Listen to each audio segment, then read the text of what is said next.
Nigeria's foreign trade has hit 9.19 trillion naira in the third quarter of this year after non-oil export rose. The value of exports and imports jumped from 8.6 trillion naira recorded in the previous quarter. This is according to the figures released by the National Bureau of Statistics. Now, a further breakdown shows total foreign trade increased by nearly 6.7% within the same quarter. A report shows value of exports rose significantly more than import, implying the country recorded a trade surplus. Now, Michael NWAKALOR, an analyst from Cardinalstone, now joins me in the studio for more on this story. Michael, it's good to have you, as always. Good to be here. All right, so let's take a look at the specifics here. Non-oil export rising by 374.5% in third quarter of this year, 2019. So how would you interpret these figures? Is this a positive development? Yeah, so I think when it comes to the foreign trading goods, it's definitely a positive development. So we saw exports rise by 15% and simultaneously imports fell by 2.7%. And I think notably for the imports, the bulk of our imports, right? So we know that we get a lot of PMS in. Yeah. But notably, we saw a significant reduction, and that's actually accounted for the bulk of the reduction in the imports. So that's really, I think, like positive on that note. But I think with the foreign trading goods, we have to be careful not to think that's the all in all. So when you look at Nigeria's foreign trade holistically, so when you look at the foreign trading goods, the foreign trading services, transfers, the finance income, we're still in a net negative position, about negative $2.8 billion. And this is mainly because, although we have an improving foreign trading goods, the foreign trading services is pretty deep in the negative. Indeed. And this is mostly because I think in the last quarter or so we saw a lot of traveling for business, for personal, for education purposes, etc. And that kind of weighed on the trade in that aspect. We also saw the same thing with regards to our foreign trade in the financial services. So we paid a lot of dividends or we repatriated a lot of dividends.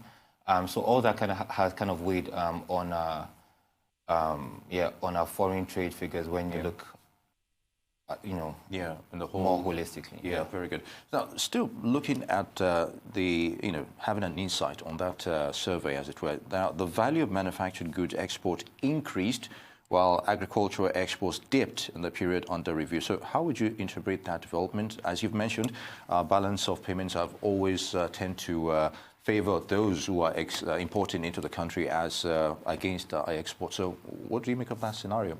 It's the manufacturing that came up this time around.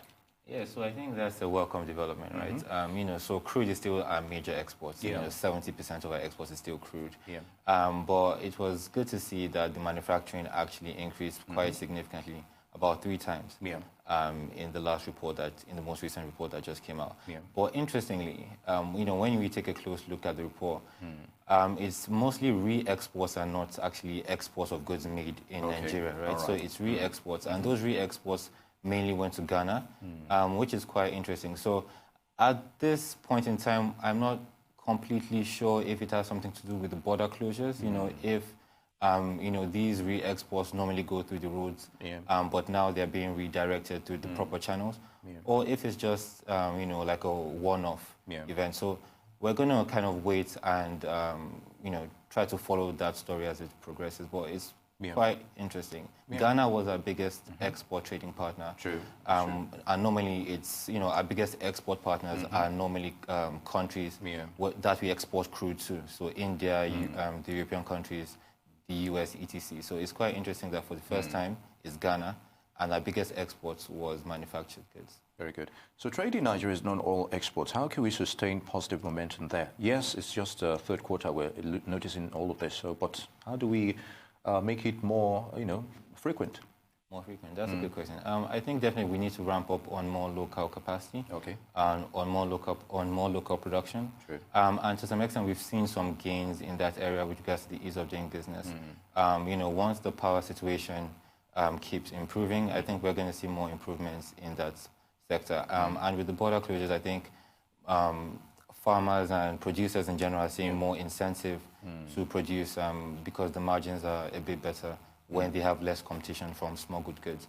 So things like that would definitely, I think, provide a boost to manufactured goods exports. Indeed, Michael. No doubt the border closure does have its, mixed reactions, as it were, and its effect as well. Let's take a look at the Nigerian markets now. More bearish sentiments last week on the profit taken. So can you explain the scenario there? Yeah, so I think this is the second consecutive week that we've seen negative trading in the stock market. Last week, I think the week before last, a report from Moody's basically changed their outlook to a negative outlook for Nigeria.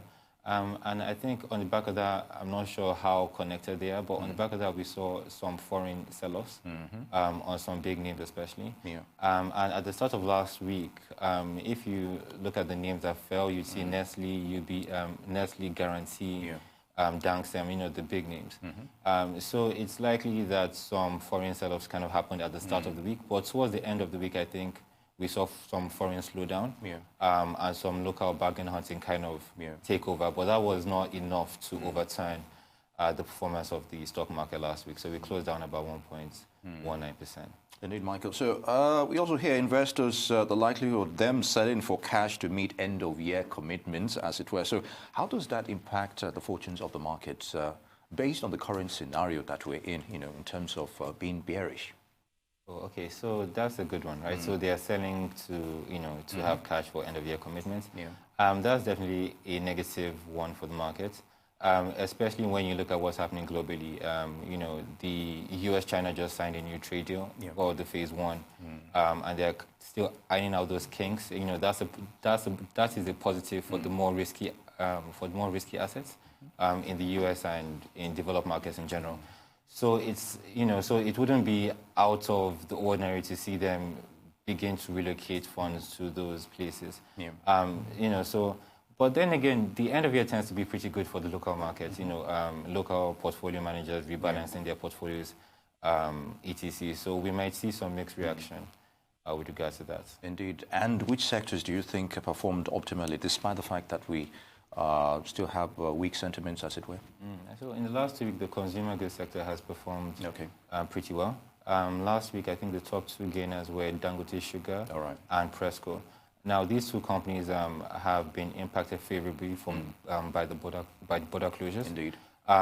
So for Presco, we know that vegetable oils have been smuggled through the border, and with the closure of the border, they can, increase their sales. For Dangote Sugar as well, it's gained close to 60% in the last month, right? It's been, it's been pretty good. It's been one of the favorites for investors, and last week was no different.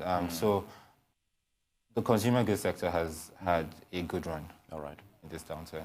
All right. Despite last week's dip in the all-share index, what's your outlook for this week? I know it's still the beginning of the week, but we're getting closer to that festive period. So a lot of anticipation there as well. Yeah, so this week I expect mixed sentiments. The market has closed down for 2 consecutive weeks. Some very good, some fundamentally sound stocks are currently trading at very good prices. So we expect some investors to pick those up. But on the other hand, like you mentioned, some people are trying to free up cash for other commitments. So we expect those 2 forces to kind of play out this week. And we expect mixed sentiments. I mean, also the OMO story is still there, right? We expect some maturities of about 500 billion to come in this week. The bills market is pretty unattractive right now. It's doing between 5 to 7%. So, maybe some people from that space may also look at, the equities market. So mixed sentiments, really. Mixed sentiments, indeed. If I may ask you just one last one in 10 seconds, as it were. So where would you tell Nigerians to put their money in at the market right now? Briefly. In the market? Well, there are a couple of stocks that I like in the market, stocks that have attractive dividend yields. UBA is one I'm looking at. Zenith Bank is one I'm looking at. All right. Okay, on that note, Michael NWAKALOR of Cardinalstone, I'd like to thank you very much for your thoughts on those issues. Good to have you. Good to have you.